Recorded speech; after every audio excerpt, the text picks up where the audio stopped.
Well, hello, everyone, and happy Saturday, and welcome to another great episode of The Color of Motion.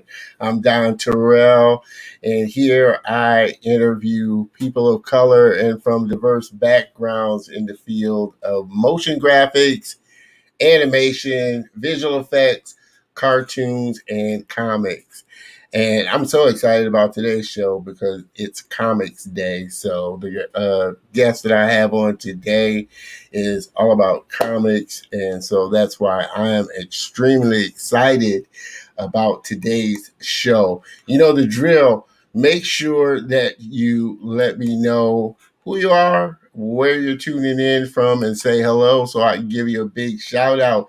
My man, Mr. Michael Clancy, first here, always. I appreciate that, brother. Appreciate that. And we're gonna have to get back together. I downloaded a uh, uh, man, the name escapes me. ZBrush Mini. So I want to get with you for sure about getting my sculpting skills up for sure. Mr. Dave England, I appreciate you joining me there. Mr. Dave, happy Saturday to you. You know the drill. I'm making sure everything is going well and broadcasting on all my channels here. And then we can dive right into it. Let me make sure that we're broadcasting. Again, let me know. Make sure that you connect with me live on my channels. I broadcast to my Facebook, YouTube, and LinkedIn. So make sure that you connect with me so that you'll get notifications of when I go live. 2021 has gotten off to a killer start. You saw my man Michael was the one that kicked off 2021, and I'm so excited about this year because I got some great guests lined up for sure. And so it's going to be a great year. I'm excited. Okay, broadcasting here on my LinkedIn channel. Making sure I'm going good here.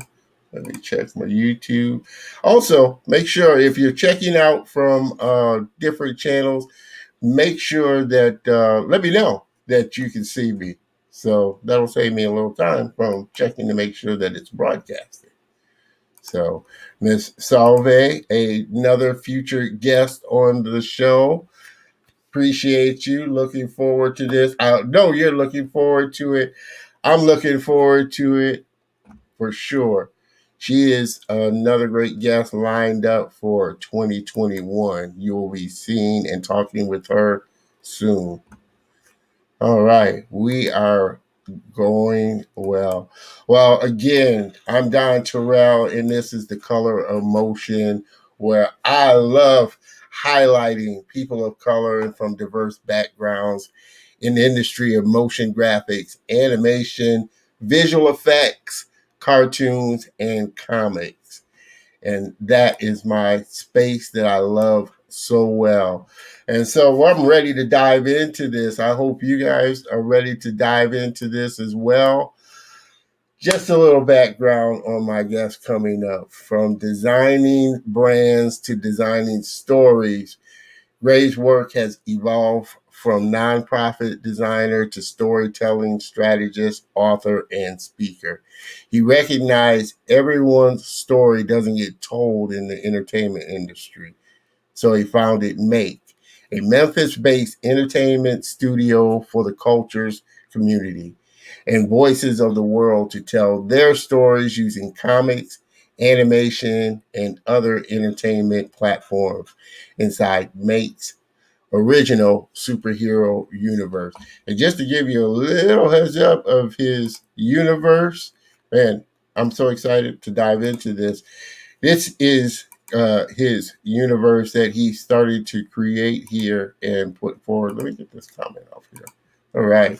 Some of his characters that he'll be promoting since launching Make Grae's comics story and work about representation in the popular culture and creative process have been highlighted and featured in Memphis Flyer, Black Science, BlackSci-Fi.com, Medium, ABC Local 24 News, and the Revision Path podcast, the largest podcast for Black creators sponsored by Facebook. When he's not building Mayke's intellectual property, Grae uses storytelling to fix the problems of local businesses and organizations, creating clear visual strategies, brand strategies, and messaging. I want everyone to give a big welcome and shout out to my very special guest, Mr. Grae Williams.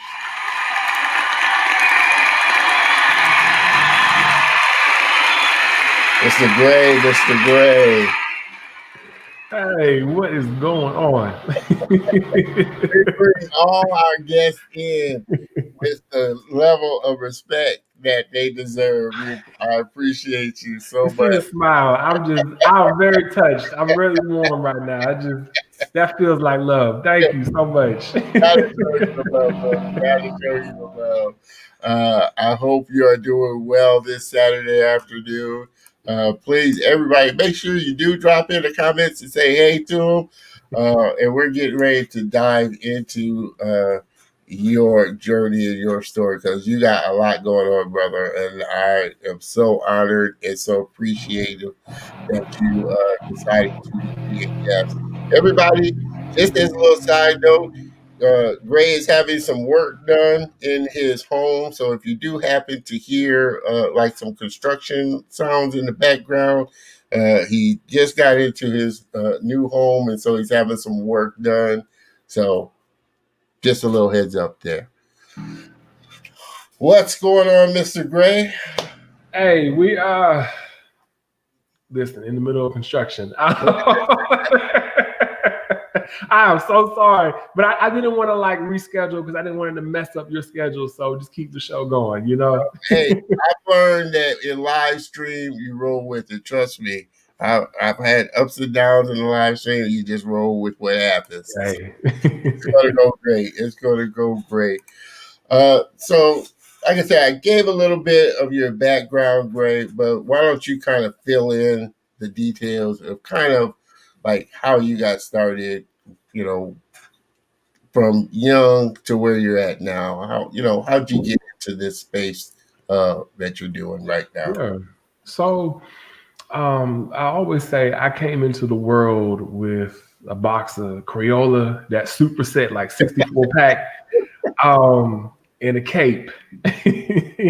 And I love art and I love superheroes. I just had an attraction, like this kindred type of feeling towards superheroes. I don't know how that happens, but whatever. And as I was watching them as a kid, I started noticing that I wasn't able to really see myself in those worlds. And with that, not being able to see me in those worlds, I couldn't also see me. I thought there was something wrong with me. Yeah. Why couldn't we be a superhero? And why were we always kind of the villain or the sidekick? And it wasn't until Power Rangers, Mighty Morphin Power Rangers came out came out in '93, I think it was. And that was the first time I felt like I really saw myself. It was Zach, the Black Power Ranger. Yeah. And I'll never forget it. I ran outside. The show ended. I was so hyped up. I ran outside. My great grandmother at the time, she was on the back porch, minding her business. And I come busting through the screen door and I shout to the top of my lungs, "I'm the Black Power Ranger." And that was the first time I had felt any type of had rapid representation like that. Like a show about superheroes saw me for the very first time, and I was able to really see myself. And ever since that day, I've been like the Black Power Ranger for Halloween for God knows how long. No, Yeah.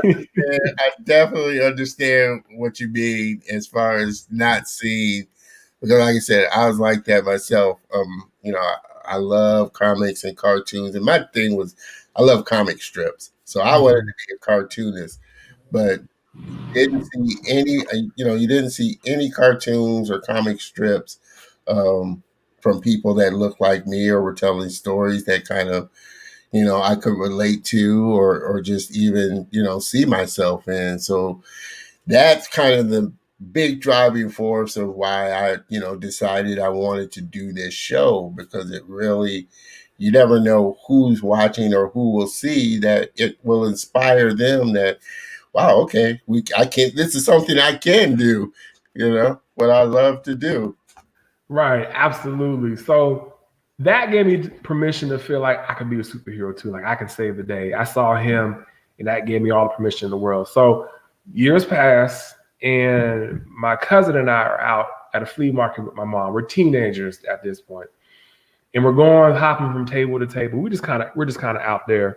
But then I turn my head and I see the stack of comics, and I'm thinking it's Marvel, DC, whatever. I didn't know what it was, so we both ran over there.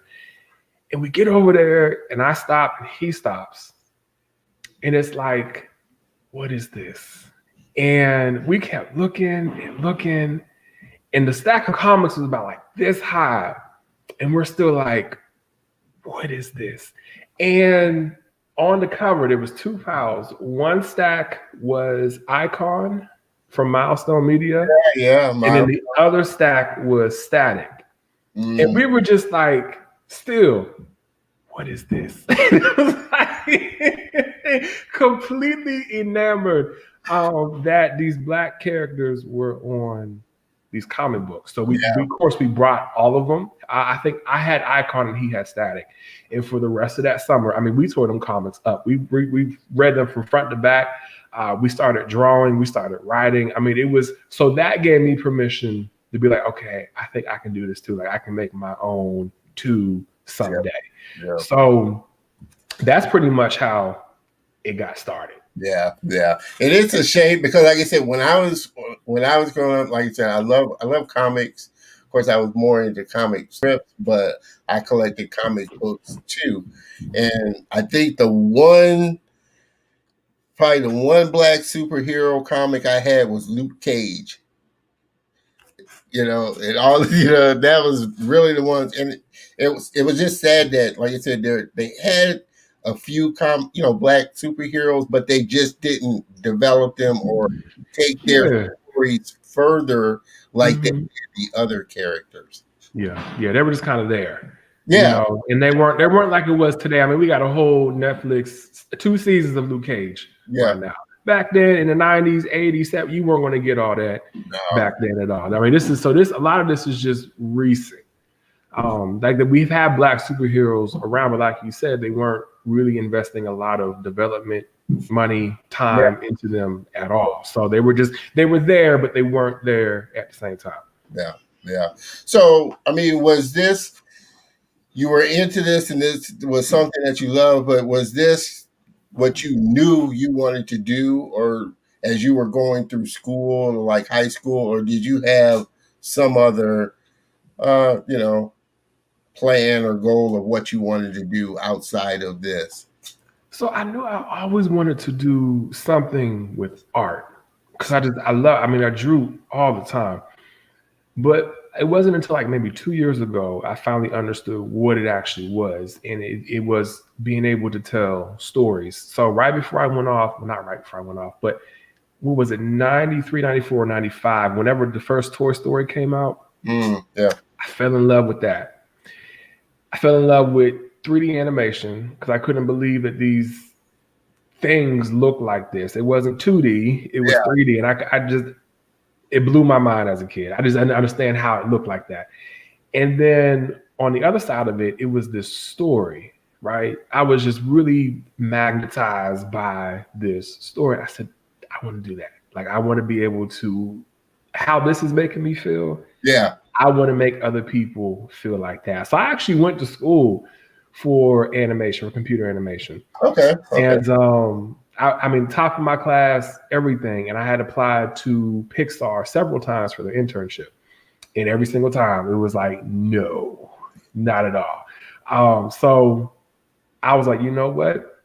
That's fine. I'll just go off and make my own Pixar. I'll just do it myself. Yeah. Which is the way it usually goes. Okay, I'm just gonna have to forge my own path here. Right. Exactly. So came out of college, and then I had to find some type of work. I was living with my parents at the time, so I couldn't find any animation work at that time. I was living on the East Coast, Pittsburgh. So animation industry wasn't that big back then, and I wasn't moving out west because I was just scared or whatever to move that far away. Trying to figure it out, and it's not having as much of a secure job. But anyway, so I was like, okay, what else can I do? And got into graphic design by way of my grandfather and my dad's nonprofit organization. And then what I found out was that was just another way for me to tell stories in a very different way. It wasn't drawing, it wasn't writing, but graphic design is just visual communication, right? It can be visual storytelling as well if you allow it to be. So found myself getting involved in that and being able to create, brands and brand systems and visual systems, and really loving brand strategy and helping organizations, mostly nonprofit, figure out who and what they are by just simply being able to tell a stronger narrative. So your writing and storytelling is something that you didn't necessarily go to school for, but it was just something that you picked up along the way and got better at. Absolutely. Yes.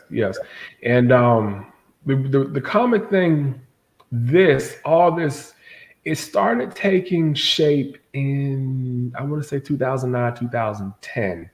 There was a video game. It's actually still going on. It's called DC Universe Online. It's a big MMORPG. So I had, right after college, I joined a forum. It was pre-beta. So that's before the game comes out for beta tests. And there was this group, and they were putting together, the idea was to put together a group of original characters that could compete with DC's strongest characters. So Batman, Superman, Wonder Woman, things like that. I said, I think I would like to partake in this. This sounds like a good challenge. And the first character I introduced was Tremor. He unfortunately is not, I don't have the toys all the way across the room, but it was the character Tremor. And Tremor was actually my last computer animation project. So I just brought him along for the journey. They loved him. They was like, come on, join the group. And we actually were pretty successful. I mean, we had a toy line. We had a comic book in the making. We were probably one of the number one groups in that space. And then the game came out, and then the game wasn't the greatest game ever. And then the group got completely dismantled. But after that got dismantled, it was like, well, we done built all this stuff. Why don't we try to do like a actual comic book with it? And at that point, we had too many cooks in the kitchen. It was like 10 people. And we just kept arguing. It was like, okay, this is not going to work. So I said, you three come with me. We're going to do this on our own. And we started out after about 200 some names we went through, and we got down to Arclight Comics. And then we started building up the universe. And then, long story short, now we're known as Mayke Entertainment. But that's pretty much the journey, how we got here today. Wow, amazing. So you said you've done and you went to school for 3D. Do you prefer one or the other, or is it really just about the storytelling and whatever medium supports that story? So as far as like technical stuff is concerned, 2D animation is always going to be my favorite. For whatever reason, 3D and the program, it wouldn't translate for me. It's like it's math and it's a little bit of science as well to get the program to do what you need to do. and I just never understood it the way I needed to understand it. But 2D, even though it takes longer, I still enjoy it. I think I really do prefer 2D animation than 3D. Other outside of Pixar, I prefer 2D. Yeah. But really, it's whatever the story can be, wherever the story can be told. I can go wherever. Yeah, definitely. I'm a big fan of. What about anime? I mean, anime is such a cerebral, and the work that comes out of it is not only beautiful, but the story behind it is such a high level story. Yeah. That I just love that type of work too. Anime shows us what U.S. animation could be. Yeah. Like it's almost like they're saying, "Grow up." You know what I'm saying?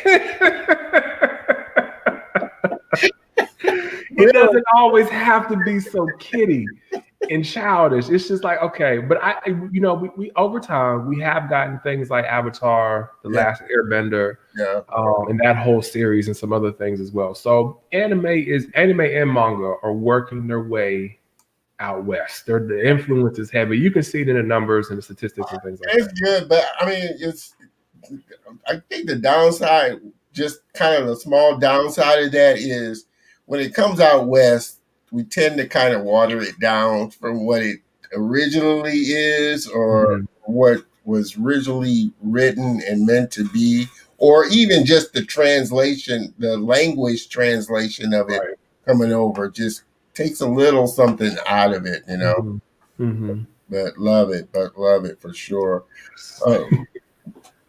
So what kind of, like I say, you were the kind of kid that you just love cartoons and this and that. What kind of inspires you as you do your work? I mean, what are the things that really kind of motivate you and keep you, charged? It's still that little version of me that still lives inside of me, that still wants to explore a world that is a lot more diverse than what he had back in the 90s. Yeah. So it's almost like a self-fulfillment type of thing. And I know that it's not just me. There's many other adults who have a child inside of them too, who long for that representation. Even though we're still getting it, we're getting it. It's being piecemeal, but we're getting it. The more of us, the more that these corporations finally wake up and realize that, oh, Black people got talent too. And it tends to be a lot better. The more that they wake up to that and they see us, the more we continue to get these positions and they're able to do some things out there. Yeah. But so we're always looking. Not kidding that all of us is looking, but there's also kids out there now. Now the kids today have a lot more representation than I did and what you did. But there's still a lot to add to that, right? Yeah. We can't survive off of Black Panther every 3 or 4 years. Yeah. We need more in the in between. Yeah. Than that. I think goes back to your point about intellectual property and really creating your own. I think, and I like to say, really now is such a great time for content creators because there are so many options of getting your work out there without necessarily feeling like I got to go to Pixar or I got to work for Disney. But they have these stories and ideas or movies or whatever, creative thing that they're doing. They have YouTube, they have Instagram, they have all these options of putting their content out there and really gaining a following that may even rival, and really so much so now that a lot of the studios now are doing the same things that we're doing. They're scouring the internet, seeing all this content, reaching out to these people to snatch them up or bring them into the studio and say, hey, I liked your content, And I think a lot of people are tired of the same stories being retold. We get a lot of remakes, things that we never asked to be remade. And it's like, why? There's so many more options out there. And I think that's the reason why I love what we're doing at Make Yeah. is everybody desires to be seen, heard, and understood, right? Everybody wants to be validated. Yeah. Everybody wants to be acknowledged. Because when that happens, it's like somebody saying you exist, Yeah. and I value that, and I value that you are alive. When that doesn't happen, we feel the opposite way, right? So when you see the same stories being told over and over and over again, it's like, wow, is my story not good enough? Is not where I come from not good enough? Yeah. Or You is know? all that you see that, is this all that you think that we are? Right, right, right. We're more than this. Yeah. And the whole thing about Make is, first of all, recognizing that everybody's story does not get told, and that's not fair. And like you said earlier, when you were doing the bio, that denies of a lot of our voices and our existence. So what we wanted to do is there's a lot of rich content in the folk tales and folklores of the cultures of the world. Yeah. A lot. Yeah. Culture is beautiful and it is saturated with stories, with mythologies, with lore that we're just not seeing. Yeah. Yeah. And somebody has to go out there and be like, okay, yes, first of all, we see you. We love your culture. We love these stories. We love these gods and this mythology. Can we take this and put it in a, for the lack of a better example, Marvel Cinematic Universe Yeah. type of space, Yeah. and really do something with it, Yeah. and Yeah. bring it to the people. And we do that because, for one, like you said earlier, your point earlier about when things get watered down here when we bring it over here. I think that's because we are so used to being catered to in America. We don't give space to learn how other people do things, or we don't give space enough to accept that things are different Yeah. than what we're used to, and that's okay. Our learning curve is very basic, so things have to be watered down, mostly for white America. Yeah. I don't know if you've ever seen the documentary Ugly Delicious, but beautiful documentary about food, but the culture and history of food. They're talking about Chinese food coming to America. That entire menu is based on white understanding. Yeah. Completely. So if white people don't understand it, it's not going on the menu. So if everything is kind of predicated on that, then our learning curve and our acceptance curve is very minimal. Yeah. So what we're trying to do is bring people to the culture and see the similarities, yet the differences, and why those differences matter. Yeah. And how those differences affect the rest of the world. Yeah. Yeah. And improve and shine. It could have the potential to shine and benefit the rest of the world. And still appreciate it. And appreciate it. Yes. Like I said, that you were saying, that kind of like that. I had this conversation with a friend of mine, and I think she actually tuned in. We were talking. It kind of got into race, and she was saying, she was brought up to be colorblind, and I said, yeah, I've come to kind of not like that term anymore because I want to see color. I think God put color on this earth for us to see it and appreciate it and still love and value what it is and what it brings to the world. And so I like seeing the fact that, okay, I see that you're white. I can appreciate the fact of your culture. I see that you're Asian American or Native American and still appreciate the color that you are and the culture that comes with that. So it's looking, like you said, being able to appreciate the stories that every race has within their culture.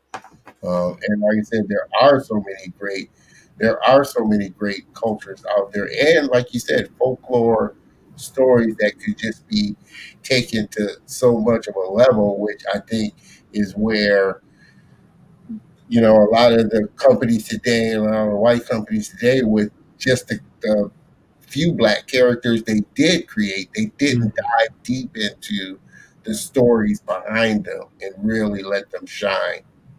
Yes, absolutely. So that's why the work we're trying to do, or rather Yeah, are doing, yeah, is so important. We want to be able to connect you to these other cultures yeah, and build empathy and understanding across culture. yeah, We need more of that, especially in this country right now. You yeah. know. So Definitely, yeah. definitely. So what's your approach when you write? I mean, when you sit to write a story or put something down, do you have an approach that you take? Like, okay, what superpower am I going to give them, or you know, what gift am I going to give them? What is your approach when you come to writing stories? So like writing the story or designing the character, Well, both. both.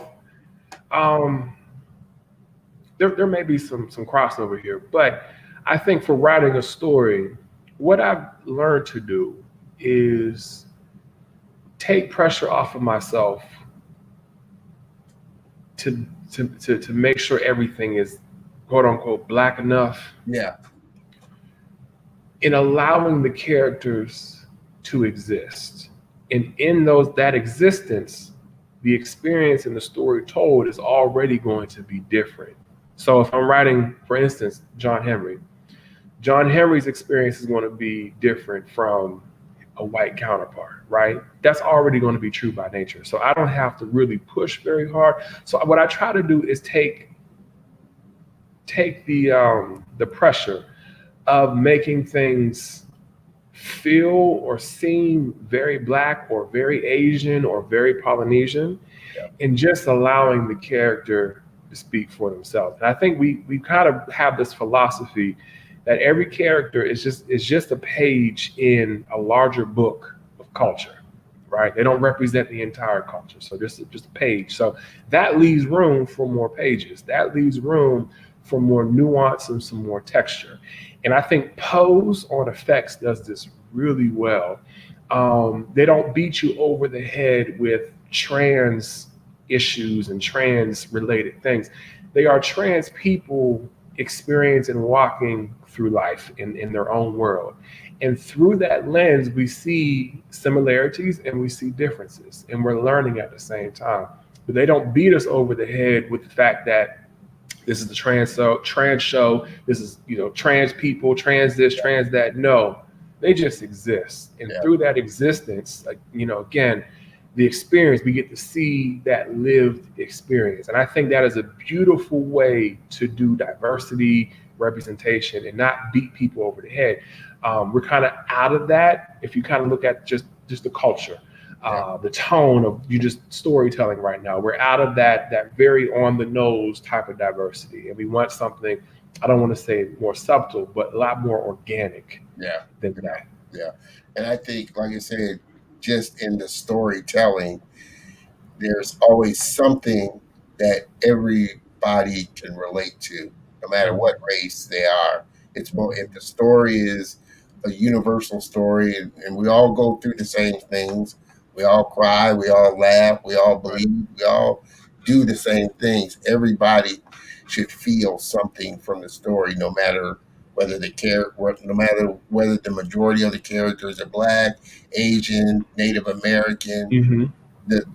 The essence of the story is something that we all go through. Right. Right. For sure, for sure. Again, everybody, I am with my good friend, Mr. Grae Williams from Make. Where did the name Make come from? So the name, we were in the process. So our original name, Arclight Comics.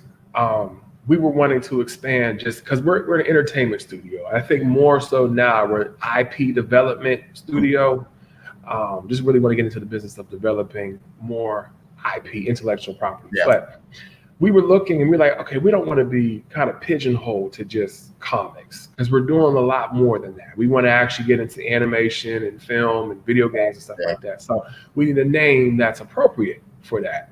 Arclight Entertainment was taken, Arclight Studios was taken, pretty much everything Arclight related was taken. I was like, man, this is really going to put us in a bad position if we don't change our name right now. And so part of that brand strategy was to get a name that we could own completely, that we would have no issue with domain names, we would have no issue with social media, no issues legally. If we wanted to do Make University, make games, make animation, whatever, we could do it. We could, especially we got a name that was allowed us to do that. So that was part of it. And also we wanted a name that was just a bit more actionable and a bit more lighter on the tongue. When you say arc light, it's a little heavy on the tongue. So we wanted something that was just easy breezy, beautiful cover girl, Mayke, right? And that's what we do. We make intellectual property. We make comics. We make, we want to make video games, and we make these characters. We make stories and things like that. So it's a very actionable name at the same time. So that was all part of the strategy when going from ArcLight to Mayke. And we spelled it like that because, of course, the regular spelling Make is everywhere. Yeah. And we figured we just kind of throw that Y in there. That made it a lot more trademarkable. We can actually protect that. So it was just an easier way to go about getting the name. Definitely. No, sounds great. And like you said, it is all about the intellectual property, and not just and being able to do a lot of different things. Yes. Which is why I give Tyler Perry a lot of props. He has positioned himself to really put out the content and this, his content, and really do a lot. Where do you see the industry as a whole going? I mean, it's obviously it's got a lot of growing up to do still. As far as really being diverse and really letting people tell their own stories. And I don't know, but the way I'm feeling right now in this moment on January 9th, 2021 at 3:37 p.m. on an afternoon, I'll say this: I am here. I am here to get Mayke on Netflix, Hulu, whatever, right?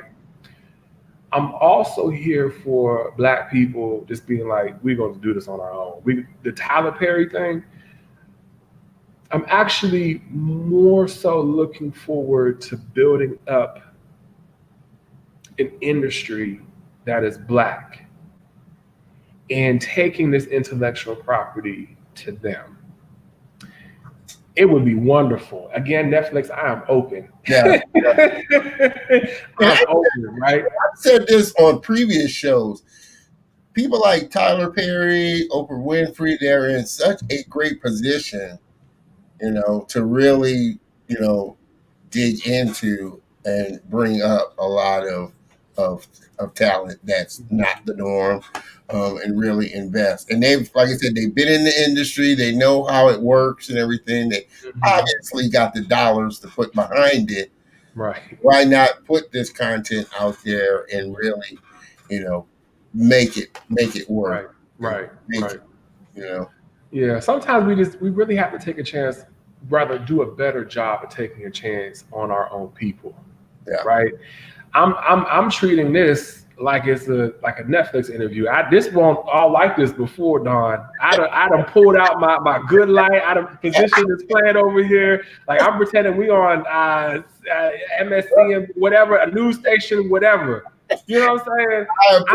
I give you the same energy that I would give Netflix, Hulu, whatever. I appreciate that. Which is why that's my thing. Like I said, I'm here to make this the best show that I can possibly make it, even better than, like I said, the ones that you think are mainstream or anything like that. Bring talented people on, and I told you this, and I tell everybody that I have on that it's not about just being a guest on, but bringing a friend on that I've built a relationship with. Yeah. And I can honestly say you and I, Grae, are friends, and I'm so grateful for that. like I said, everybody, again, we are on The Color of Motion, and I'm with my man and friend Grae Williams with Mayke Entertainment Studio. Uh, we're going to dive into your upcoming project, John Henry Evictus. But before we do, we're going to take a quick, short, little commercial break. Make sure you stay tuned in because this is going to be really good. Talking about Invictus.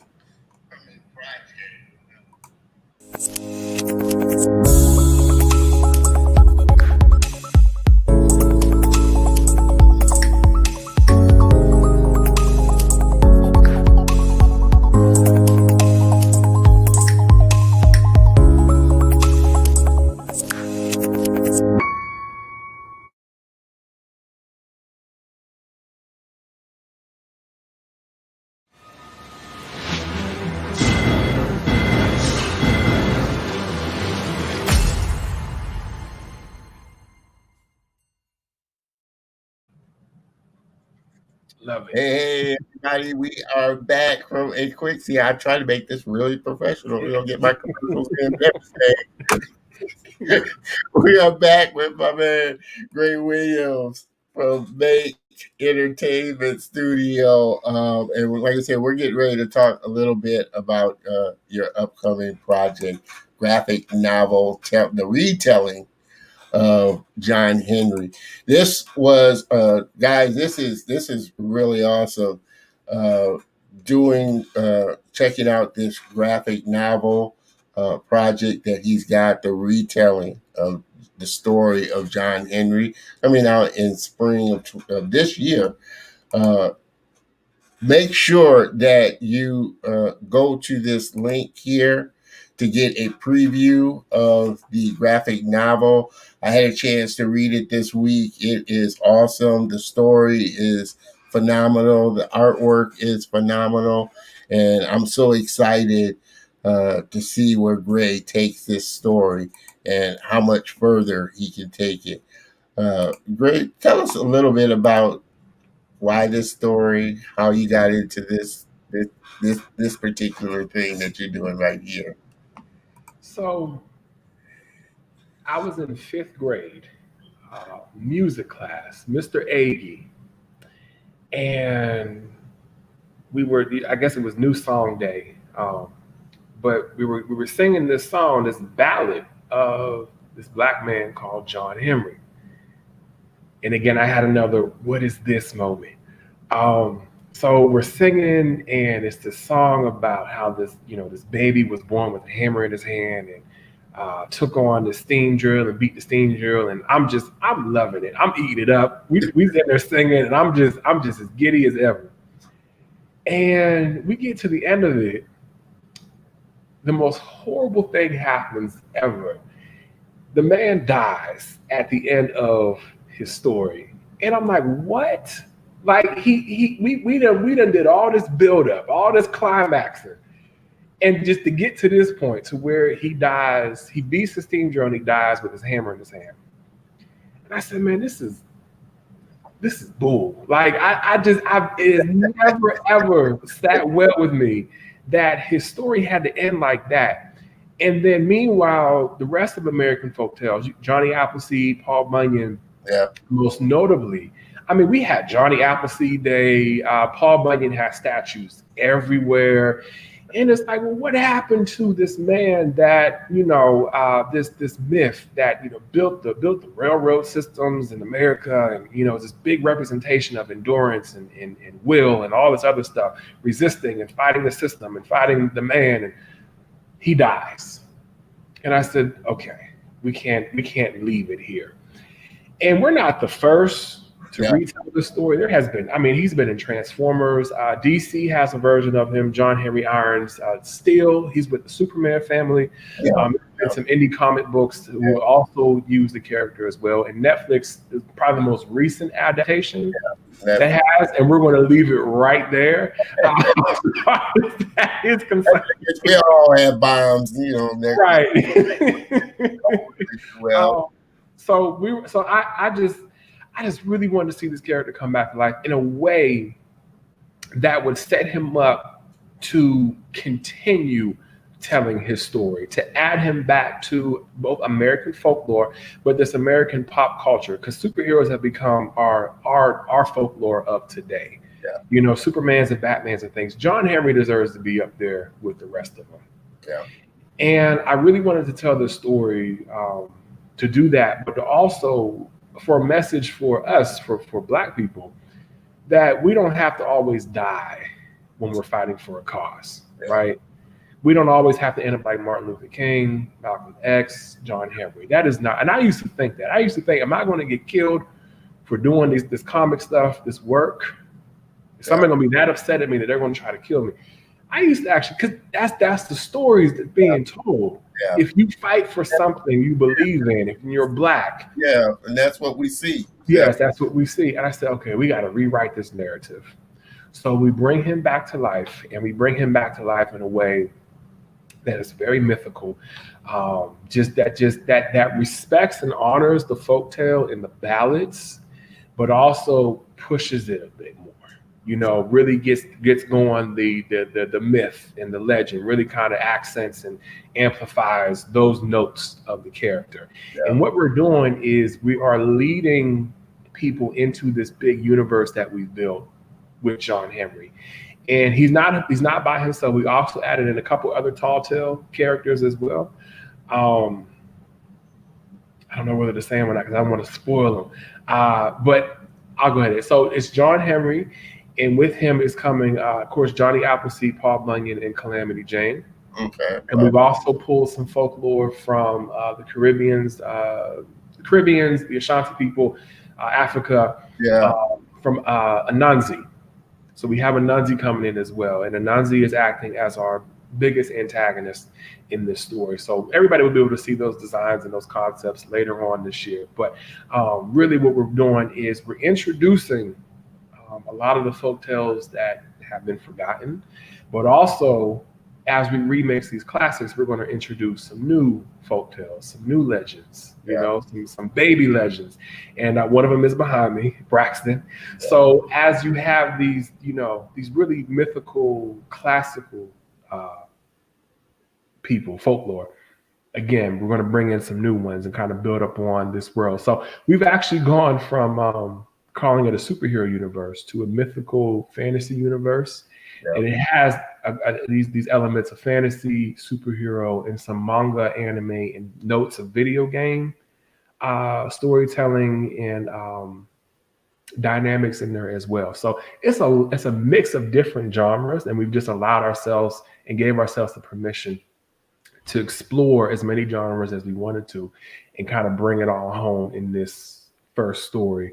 And again, everybody, make sure that you go and download a preview of the graphic novel. Like I said, I had a chance to read it last week and was just blown away by it and so excited again to see where Grae and his company is going to take the story, because like you said, you didn't, you know, you knew there was much more to it, but you just weren't sure where it was going to go and how it was going to go. And this really lays a great foundation of just expanding this universe into such a wider space. And like I said, the artwork is phenomenal. The writing is phenomenal. Also, make sure that we support it. They have a Patreon page. Make sure we support it so that we can get this project off the ground. I'm curious, Grae, what has I mean, obviously with Milestone and what Dwayne were trying to do, how did that kind of play with you as you were kind of making your way through it and trying to and seeing what they were doing with their characters? So Dwayne McDuffie, co-founder of Milestone, along with Dennis Cowan, Christopher Priest, Derek Dingle, and the other one, his name is Michael. His name escapes me right now. But they were definitely a catalyst for all of this. And most notably, Dwayne. And for those who don't know, Dwayne McDuffie, he passed away some years ago, suffered some complications after surgery. So I never got to meet one of my heroes. We've taken far too soon. So Dwayne has been a mentor, ancestor for me spiritually for these past several years. Yeah.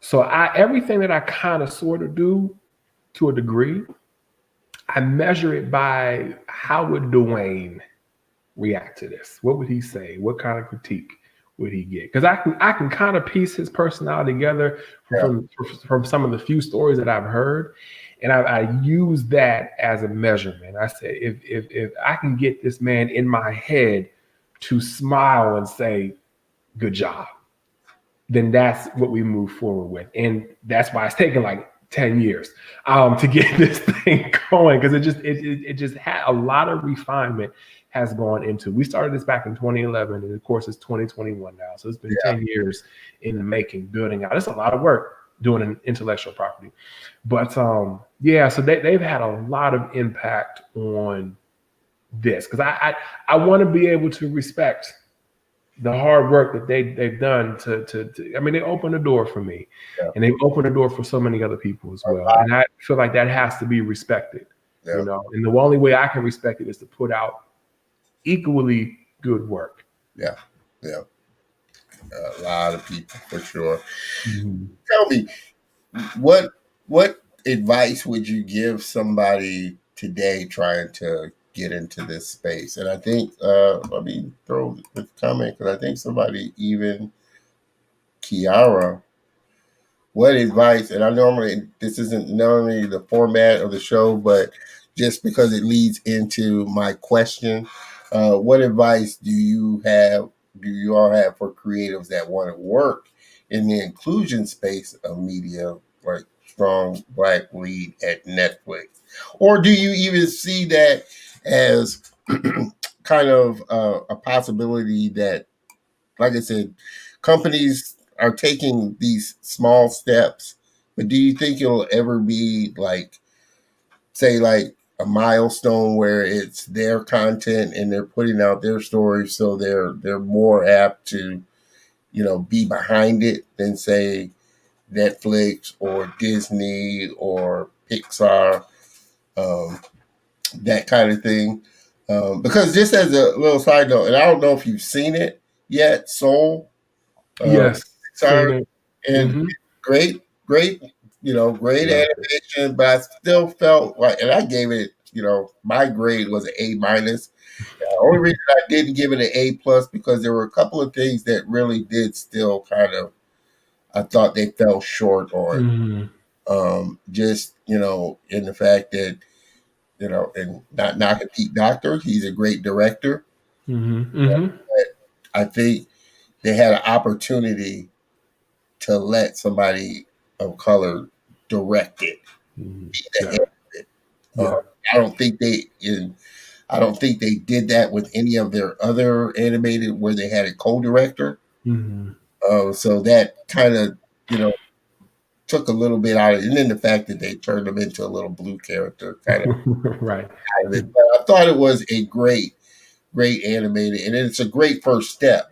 So do you feel like there will be a point where companies like that are letting go of the reins of creative people to tell their stories, or will there always be this kind of overseeing type of thing, and is it going to take people really being in the executive positions, or is it going to take companies like Harpo Studios or Tyler Perry Studios to really, or a Black-owned studio, or whether it be a Native American studio or whatnot, somebody putting out their own content? So I think part of the reason why they tiptoe like that and they don't take the reins off is because we're still very much new to them. How we think is very different than our white counterparts. So because of that, there's always safety and comfort in working with other white people because you know what you're going to get, right? It's almost predictable in a sense. With us, we have to remember we are the descendants of people who would take our hair and braid maps into it to survive, right? That type of ingenuity and creativity is very much unfounded in other cultures and races, I think. I don't want to say that's a definite, but if you kind of look at us. So if we are that creative and that forward thinking and that advanced, even in the middle of being enslaved, and now we're here in 2021 at a point to where we don't have to survive Jim Crow. We don't have to survive slavery. Racism still exists. We all know that. It's a different type of survival. But we ourselves are just now taking the reins off of our creativity. And instead of using it to survive, we now use it to learn how to thrive, right? So I think what we're seeing now, Jordan Peele is a good example. Yeah. With Us and Get Out. You have something that the horror genre, very formulaic in a sense. You kind of know what you're going to get whenever they put it out. And here he comes with these two films. Yeah. And it's another, what is this moment, right? Yeah, exactly. For white executives, white corporations, that's scary because I don't think they know how to market that to their usual audiences. If it's for us, if it's like, I ain't seen this before, what is this? But I'm interested because it's Black and it feels familiar to me. That's easy, Mark. It don't take much. We know what's real and what's not. Yeah. But for them, it's like, this ain't Freddy, this ain't Freddy Krueger, this ain't Jason. How do we go about doing this, right? So I think it's rather the more that they get comfortable with us and our creativity and our type of storytelling, the more we'll see those reins pulled back. But if you're like me, I'm not going to wait on that. And like I said, and it's the same. It was the same when Tiger Woods came into golf. It was the same when the Williams sisters came into tennis. Yes. You can't let that stop you. Just come in and play your game and do what you do. And, the rest, they'll see how talented and the talent and the creativity and the skill we have. Yeah. And I think to answer the woman's question, how do we get the work in those inclusive spaces? I've heard this several times from other people way more into the industry than I am. I'm just getting started, so don't let the all the stuff like this fool you. I'm just getting started. But what I've heard is, okay, let's come back to Tyler Perry. Tyler Perry wasn't handed Tyler Perry Studios. Oh no, he built that. Right. That took several failed plays. That took going out on stage and seeing nobody in the audience. Yeah. That took out of his trunk and in a car. So there's right that goes into that. Right. And it goes back to what I said earlier about taking more of a chance on us. So us collectively as a community, but you as an individual too. Yeah. We're getting there slowly but surely, but they're not going to give us the same opportunities that they give each other. They slide those out just like they're dealing cards. All the opportunities just come just like that for them. For us, we have to prove it works before it works with zero margin for error. Yeah. And that takes going and doing it on our own. Yeah. So my advice, again, Mayke is a result of me not getting into Pixar and just me just being like, you know what, screw it, I'm gonna just do it on my own. Yeah. Right now, of course, it takes us longer, things like that. I also believe in walking into these corporations and being like, you need this. Yeah. And just kind of letting them know, because a lot of them do. They need oversight. They need diversity oversight, inclusion oversight. Yeah. So I'm all about, even if they don't have the job listed, make yourself a title, make yourself a description, contact somebody directly and say, you need this. I see that you messed up here, here, here, and here. If you had me on the thing, I'd have told you to do it this way, and you could avoid it. Create your own opportunities. Be bold. Have the audacity just to go out there and do it on your own. Yeah. Yeah. And it's like you said, being comfortable and confident to bet on yourself, which is why I said earlier that now is such a great time for content creators, because they do have other avenues to get their content out there, to make it so that studios, if they so choose to work for a studio, will notice them and see them. If you're a filmmaker or an animator, there's YouTube, and you got an idea for an animation or a short story or a film, there's YouTube. And trust me, these executives, because like I said, they are starting to see, or their eyes are starting to open now, that diversity is a much better way for them. So they're starting to reach out and look on the internet to see things that they do like, or feel like, has got a big following. Like I said, if you got a big enough following on YouTube, if people are tuning in way more than they would on a regular TV show, they're going to come looking for you. Trust me, they are going to come looking for you. For sure. And if you have a great story and a great idea, and I think I said this to Joshua Leonard on his first show, because he's at Netflix now. I told him, I said, I could bet you it's not going to be too long before Netflix puts some money behind that. Because they see that. Plus Netflix, I'll give Netflix credit. They're a lot more forward thinking. Yes, they are. They'll put out a lot more creative content than other studios out there. So I'll give Netflix a lot of kudos. Yes. That's why I say I'm open. I'm here. And I think, like I said, it's a slow process for some of the other studios, especially the ones like Disney that have been there for gobs of years. They're so used to this formulaic way of doing it that it's gonna. I say they're like the Titanic. It's going to take a slow turn for them. They're not going to be able to make this big drastic turn that some other companies are able to make. Right. But they are starting to realize that. So, Kiara, to your point, if you want to get into a studio, great, but don't wait on that. Start putting your content out there and creating what you want to create. There's too many avenues out there now to put your content out. Right. There's many platforms out there now to put your content. That's what levels the playing field for everybody, because you've got channels out there now.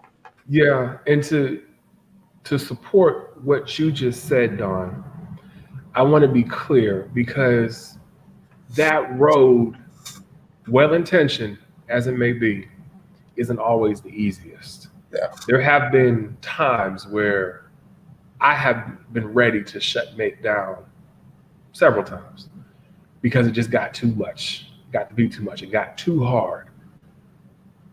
More money going out than coming in.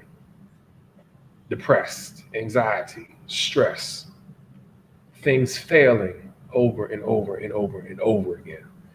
And it's just like, God dang it. Like, I know what I have is a gem. It's going to work. I need money. I need a chance. I need an opportunity. I need somebody's name. I need somebody's number, whatever. The difference between,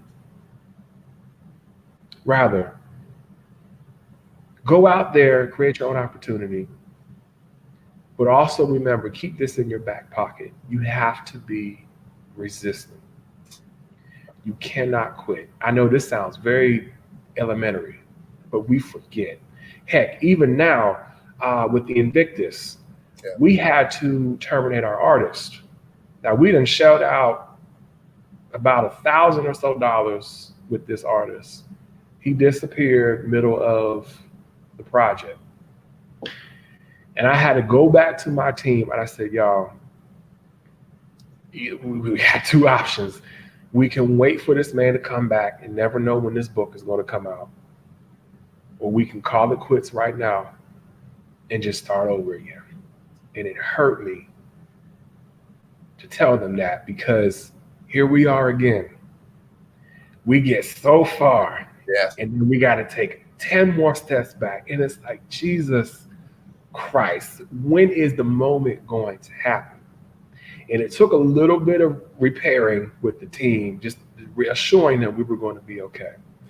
So even though that had to happen, and Invictus won't be out in spring 2021, unfortunately, we're going to start over. You have a muscle to build when it comes to resistance. And I think our ambition, what we put out there, what we speak, I want this to be as big as Marvel DC. Yeah. And it's going to be. You can't tell me nothing. What that type of ambition, that type of thing that you speak, the amount of failure is relational to your ambition to get you there. Yeah. So if you want to build something like this, now failure is a tool. We have to adjust. Adjust our mindset around failure. Every time we've slipped and we've fallen, it hurt. It was embarrassing. It was shameful. All those icky feelings. However, it led us to a much stronger product or story. It was absolutely necessary. So when you meet resistance, when you meet obstacles, when you fail in the thing that you're trying to create, you have to remember, yes, for that moment, it's going to hurt, it's going to sting, but it was absolutely necessary because it's going to take you to another level. Yeah. Yeah. Each and every single time. So the story of Invictus that you got done reading, Don, it's a different way. Right where it's at now, where the world is at now, where that character is at now, I don't know how, but it got better because that artist abandoned us. Yeah. So I said, this is the last time I'm going to make this. We're going to get every penny back that we've invested into this thing over the last 10 years. I'm going to write my behind off. Yeah. And we're going to do this thing. So the story has gotten so much better, even though it was great. The one that you read, right in the preview was great, but it's gotten better since then. Because I figured if we're going to start over, we're going to start over. Yeah. So that's all I got to say about it. Well, and I think it speaks to your point of every successful person has gone through failure, and you got to go through failure to get better at the journey that you're going on. Like you said, Tyler Perry didn't just fall into this studio that he's in. He worked his ass off for what he wanted to do, the content he wanted to create and put out there. Like you said, when nobody was in the audience watching it, he still did it because that was what he wanted to do. And just like every other, successful person. So to your point, you got to just trust in yourself and in the process of going through, and just know that there's always going to be these turns, these downturns, these down moments, these things that you're wanting to do. But whatever your goal is, you're only going to get there if you keep going. If you stop or get depressed to the point where you just stop moving and not let that motivate you or grow from that point, then you're never going to get to where you want to go. So that's my little answer for you. Tyler Perry didn't just fall into this studio that he's in. He worked his ass off for what he wanted to do, the content he wanted to create and put out there. Like you said, when nobody was in the audience watching it, he still did it because that was what he wanted to do. And just like every other, successful person, you got to just trust in yourself and in the process of going through, and just know that there's always going to be these turns, these downturns, these things that you're wanting to do. But whatever your goal is, you're only going to get there if you keep going. If you stop or get depressed to the point where you just stop moving and not let that motivate you or grow from that point, then you're never going to get to where you want to go. So that's my little answer for you. Kiara, if your goal is to be a strong lead, black lead at Netflix, that's fine, and that's a great goal. But whatever it is that you're wanting to put out, don't let, because it may take you some turns to get to Netflix. I'm pretty sure, Joshua can, attest to it. He didn't just fall into, being at Netflix. Uh, every person, has gone through their own little challenges to get where they're at and to get to the position and where they want to be. Just know that you got to keep going through it. Everybody, this is written. This is another one that's gone. I always say it usually goes 45 minutes, but the good ones where we're just having such a great conversation, just tend to go by so quickly. I know. Everybody, and trust me, I always try, and like I said, respect my guests' time and everything. This has been a great show. I'm going to throw some of these comments up here so you can check them out. Mr. Michael Clancy, got to speak it into existence. Whatever it is you want to do, words have power, people. And what you speak out is the words that are going to come back to you. So that's why my mama always used to say, "Be careful what you say," because it's words have power to them for sure. Mr. Andre, what, I think I got the wrong one. Got to speak it into existence. Mr. Andre Rodriguez, another great guest I had on, and this brother here, like I said, he was in prison for 2 years. Wow. Before he even got to Blue Sky. So it's not where you start, That's a but story. the journey that you go on, and it's where you're going to and what it is you want to do. Mm-hmm. Prison for 2 years, and that's where he picked up doing modeling and animation. So it's your journey is never going to be a straight line, people. It's never going to be a straight line. So we've had some great conversation, and for sure, I'm going to have my man Grae back on to update us and keep us up to date with his journey. Uh, Grae, like I said, I always tell my guests and friends, man, thank you. One, for connecting with me and being my friend, for sure. Like I said, you tell such great stories and you got such a great vision for the content that is so needed being out there. So I have no doubt uh, in what you're going to accomplish and how it's going to be accomplished. And I'm so excited and hopefully maybe be a part of it in any way that I can help you and be a part of it. I'm always down for it, brother. Um, Thank you so much, Don. I appreciate it. And thank you for seeing me. Thank you for having me on here. It's been an honor and a gift to be on here and have this conversation with you. Trust me, the honor is definitely all mine, and for sure, I'm going to have you back again this year to come back on because, like you said, we didn't get through half the conversation that I wanted to get in, and I tell people I don't even get through a third of the questions and comments that I want to get to because time goes by so fast, and if the conversation is going well and really flowing, it really gets by. Mm-hmm. So I thank you, and like I said, the honor is really all mine. Please, if you could, just kind of hang around a few minutes in the backstage while I close out. I'd like to Absolutely. talk to you real quick. So, everybody, I hope you enjoyed this show as much as I have.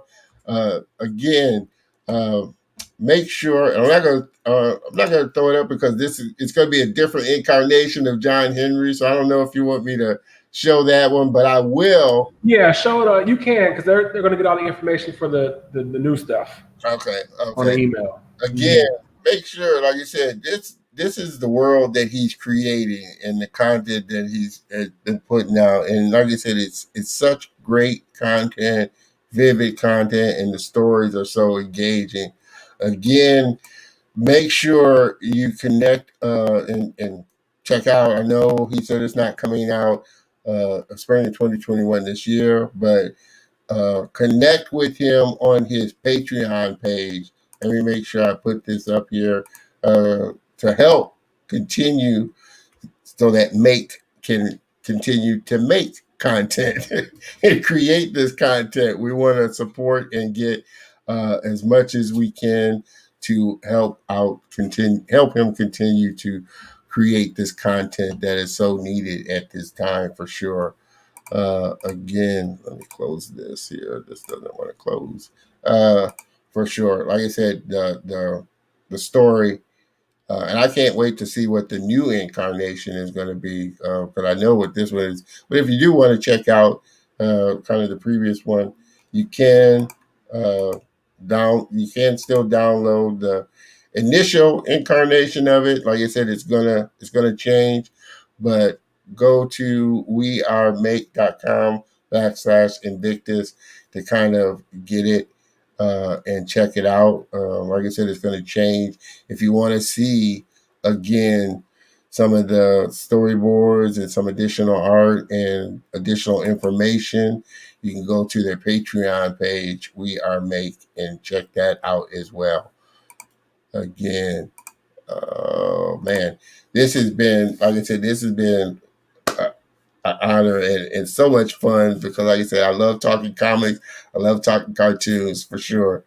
So I want to thank you again, Grae, for agreeing to be on the show. It's been a blast, brother. Thank you so much. Thank you for having me.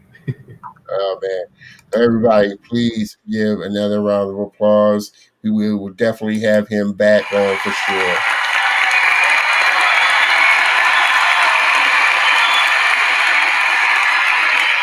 Guys, this has been so much fun. Like I said, great conversation. We talked about, like I said, a lot of stuff, but not near the things that I wanted to dive into. But we did get into some great conversations for sure.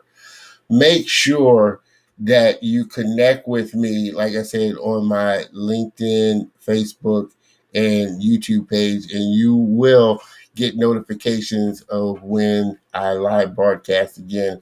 Like I said, 2021 is going to be a great year. I got a lot of great guests lined up for sure. Make sure that you join me next week because I got another great guest coming on. My friend and very talented artist in his own right, Mr. Robert Paul Jr., illustrator, character designer, represented by the Cat Agency. He does a lot of great children's illustrations and does some animation as well too. So I'm looking forward to talking with my we've been going back and forth for a while. It's been a long time. It took a long time for us to really kind of connect. I met him some years ago at a animation meetup, and we just kind of hit it off and been talking ever since. So I'm super excited to have him on the show next week, Mr. Robert Paul Jr. for sure. All right, this has wrapped up another long, I think last week's one was over an hour as well. So this was a great one. I appreciate everybody that's tuned in. I appreciate everybody that tunes in. Again, make sure you connect with me on my channels at Don Terrell. You can find me at Don Terrell on my Facebook, YouTube, and LinkedIn page. And check out any of the past broadcasts for shows for sure. I've had some great ones on and looking forward to having some more great ones on. Everybody have a great rest of the day and a great and productive week. And I look forward to seeing you guys next Saturday, 3 p.m. Central Standard Time.